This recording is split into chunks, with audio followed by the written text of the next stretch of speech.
My name is Leonard Kozianski.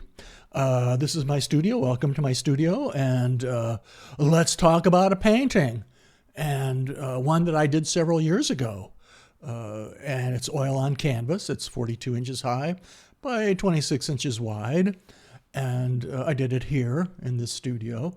And I like talking to groups of people. And I'm talking to you. But I'm not really talking to you. I can't see your eyes. I can't see your faces. But I know you're out there, Mike and Tom and Mary and Susan, and you're out there. But all I can see is this camera, this plastic and glass thing. And but I will try to imagine that I'm talking to you directly and seeing your faces in front of me. But here's this painting. Like I said, I did it several years ago, oil on canvas, called The Bicyclist. And it's a surrealist painting, meaning that it's a combination of my imagination and memory, my subconscious recollection or recreation of something, along with my visual observation and perception of that thing. And so combining those two together creates what I believe is a more truthful representation of the subject than just one or the other.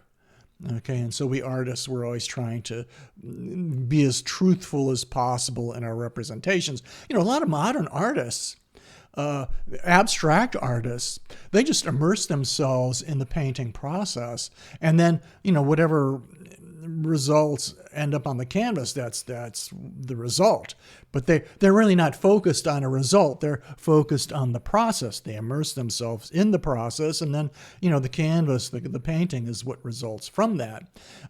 I'm the more traditional approach that we see, like in Rembrandt, is that you start off with an idea in mind. You're going to create a picture, and so then you immerse yourself in the process, the painting process. We love the painting process and the way we apply the paint, but it's toward a specific goal, towards creating this picture. Though there are surprises along the way because we're combining our thoughts about the picture along with these physical materials, and then when that dialogue occurs, there are surprises along the way, and so that resulting image is never what we sort of thought it would be in the beginning. It's always a combination of those different things, those different elements, the process, the product, our imagination, what we see. And so I began this picture, like I begin all my pictures, with a pen and ink drawing. And here it is in my sketchbook. It's about 4 by 6 inches. And, it's kind of a good beginning, kind of give me an idea, something to hang on to, think about. And then, I developed it further. And this is the sketch that I developed and that I would use for the painting. And that's why I drew that pencil grid over it so that I could transfer it to my canvas more easily, because this is a small drawing and the canvas is much bigger, and so having that grid helps me to scale it up. Though I'm not a slave to the grid. I mean, it really helps me, but I'm not a slave to it. And then after I've got it on the canvas, then I draw it with charcoal. Okay, and then I go over the charcoal lines with ink. And then when that's dry, then I smear a brown tone over the whole canvas, and that's what you see here. Because I don't like to paint on white. Because when you paint on white, everything that you put on the canvas is darker than the canvas, because the canvas is pure white. So in this way, I've got that middle tone, brownish color. So everything, if I put darker colors down, they're darker. If I put lighter colors down, they're lighter than the tone. And so right away, I'm painting with sort of light and dark, which I like. And since it's a landscape, and landscape is generally dominated by blues and greens, having that reddish brown tone complements that as well.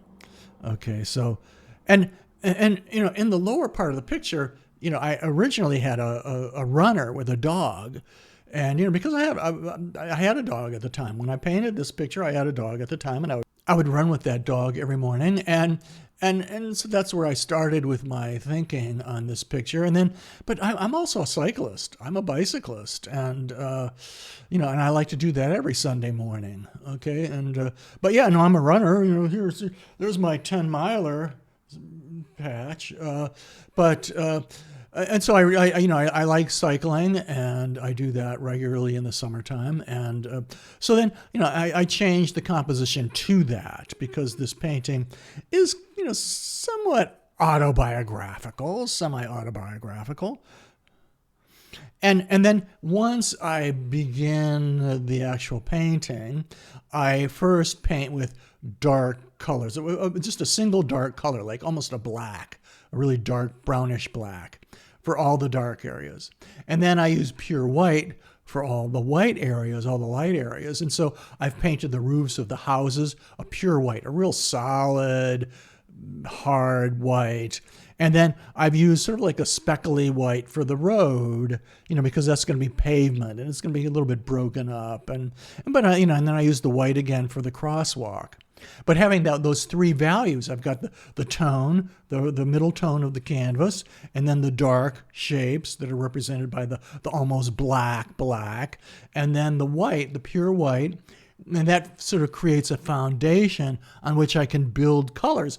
And oil paint is translucent, it's transparent. So if I'm putting layers on top of other layers, again, involving myself with the painting process, then that's going to create sort of a different type of color, a different contrast. So when I start to glaze colors over the top, they should be more luminous and more dramatic in those areas that are underpainted with the white. And they should be darker, kind of sink in those areas that are underpainted with the dark.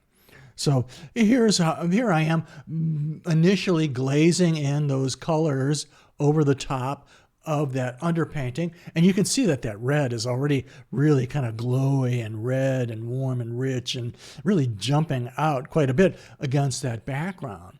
But that is made possible because I did underpaint that picture with the pure white and the dark colors. Okay, and but you can still see the trees are still brown, still have that brown underpainting. So and the road is just kind of like roughed in, kind of like a speckly roughed in, and so we're about halfway through. But I've got a pretty good idea of what I'm doing now at this point, and so I'm involved with the detailing of the painting process. But the sort of like the main compositional elements are in place at this point, and then here's the finished picture. And you can see that, the road, I've made it sort of a bluish tone. And so now we have, the composition is dominated by three primaries, the blue of the road and the red of the red houses, and then that sort of olive green background. But, olive green, the primaries are red, blue, and yellow, right? Okay. Well, olive green is it's not really green. It's actually a yellow. It's yellow mixed with black. And that's how you get olive green. Okay, so in fact, this is, the three primaries, red, yellow, and blue, but sort of mixed with other colors, mixed with white and black to give variations of those primary colors. And notice sort of in the shadow of that houses, I've got a couple of lawn chairs. Okay, and well, because hey, this is a real neighborhood. These are the neighborhoods that I grew up in. I grew up in suburban America. Okay, and so I'm representing the suburban world, and but from my imagination, from my memory. But still, this is where I come from. And so this painting really is kind of semi-autobiographical. And so here in the foreground is that bicyclist. And, and I really enjoyed doing the bicyclist, but I also like the shadow. The shadow had to have a certain quality to it, a certain shape to it. And then I really like doing that sign. I like the sign and having the sign, that yellow sign in shadow and still have it be readable with the pedestrian warning on it.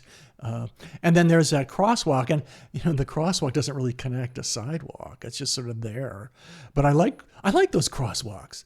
I'm running around town, and you run into these crosswalks, these little stripes, those white stripes across the black pavement, and that's really kind of like very dramatic and arresting. And I just like that as a pictorial element, and so I added it to the picture, even though it doesn't make sense logically in terms of traffic flow, but it does make sense in terms of representing sort of the way I see the world, because you're running along or you're bicycling along, and then all of a sudden, boom, oh, there's a crosswalk, it just kind of pops out at you. And so here, this is the middle ground. And again, there's the red roofs of the houses, and they really do pop out because they're underpainted with that hard white. And the red that's put over the top of it is translucent. It's somewhat transparent. And so the light travels through the upper red layers, hits the white, and then bounces back out and creates more of a glowy, kind of more of a stained glassy kind of a red. But here's notice that the houses sort of create a curve. Okay, they stack up and create a curve, and that echoes the curve of the road. And, when we're painting, when we're creating a picture, those are important compositional elements.